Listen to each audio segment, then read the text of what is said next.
Happy New Year. I hope the holiday season was wonderful for you and your loved ones. We got a lot of quality time together, and that felt great because during the school year, it often feels busy and like I don't have enough time with the girls. Now, there's something that I do every year, either the last week of December or the first week of January, and I want to share that with you. But before I do, this brings me back to December 31st, 2010, which is the night that I met my now husband. And he asked, "What are your New Year's resolutions?" To which I answered, "I don't have any." Now, that caught him by surprise, and I've found that it does catch most people by surprise, but I don't set New Year's resolutions. And I don't recommend that you do either.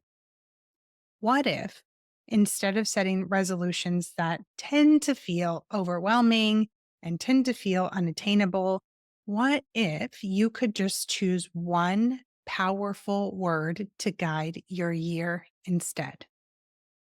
Selecting a word for the year simplifies your focus and it keeps you connected to what truly matters most to you. You can think of it like a compass for yourself. Now, New Year's resolutions typically focus on rigid outcomes, like I'll lose 20 pounds or I'll get a promotion. And most resolutions that I've heard people set are outcome focused like that, which you don't have complete control over. What if instead you focused on being a certain way, which you do have control over? And that's where choosing the word for the year comes in. I recommend that the word that you select captures the intention and the energy and the focus that you want to guide yourself through the year.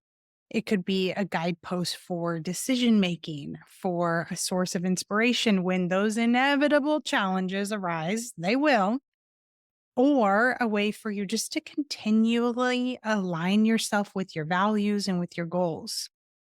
So, the benefit of choosing a word is it simplifies your focus. One word is easy to remember and to apply daily.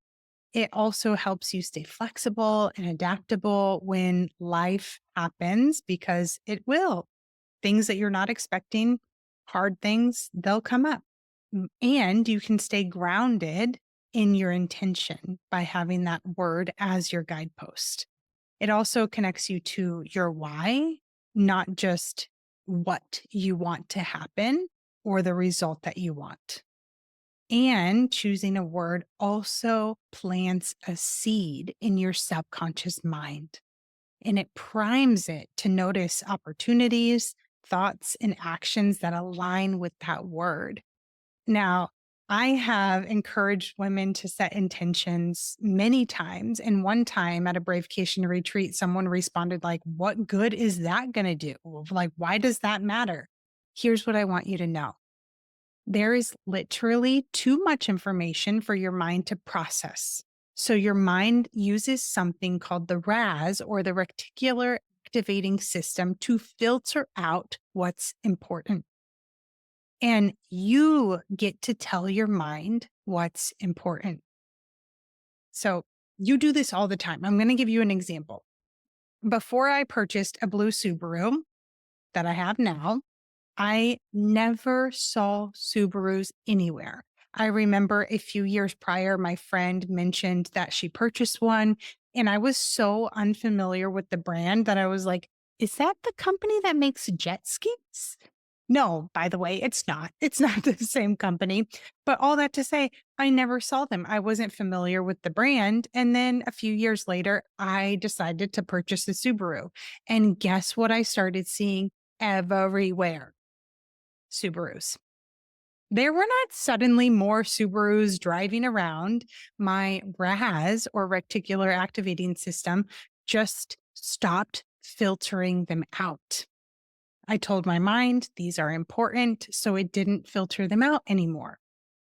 You choosing a word for the year works the same way. You are essentially telling your mind, this matters to me. So here's a process that I recommend. so that you're intentional with selecting your word for 2025. Reflect on 2024. What worked well? What didn't work well? How did you grow? What shifts would have helped you show up more of the way that you wanted to in 2024? And maybe, as I say, more of the way you wanted to, maybe that means more regulated, more grounded. And then how do you want to feel this year? How do you want to move through the world, not only through the smooth times, the good times, but also the difficult times? When you look back and you think about a difficult time you went through, how can you feel proud of yourself? Well, even in the midst of that, I showed up in XYZ way. Brainstorm that. And then what's most important for you in this season of life? It doesn't have to be the same in every season or every year. And after this reflection, brainstorm words that resonate. Don't evaluate them as you're brainstorming, just see what comes to mind. Put down everything on paper. Then sort through the list and narrow it down to one that feels the most aligned to you right now. And then maybe if you want to sit with it for a day or two and make sure that it feels right, and then select that as your word. Maybe your word is courage as a reminder to help you step outside of your comfort zone more and more. Or maybe it's heal so that you can focus on your emotional and or physical well-being.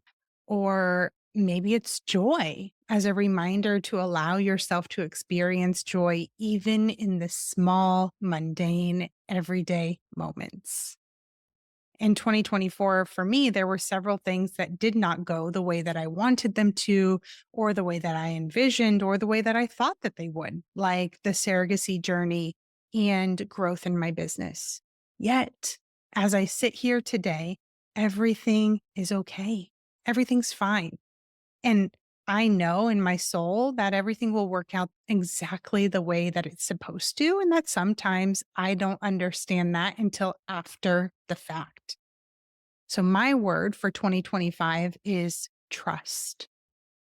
I'm using this as a reminder that even when things don't go how I want them to, and even when things really do not make sense, that I can trust that all is working out for the highest good of everyone. And I don't have to try to control it. All right, go ahead. Take 10 minutes to reflect using those questions or any other questions that come to mind. Brainstorm your words and then pick one that speaks to you. After that, share your word with at least one person and DM your word to me with the phrase, my word is, and then put the word there. Please do not just send me a random word.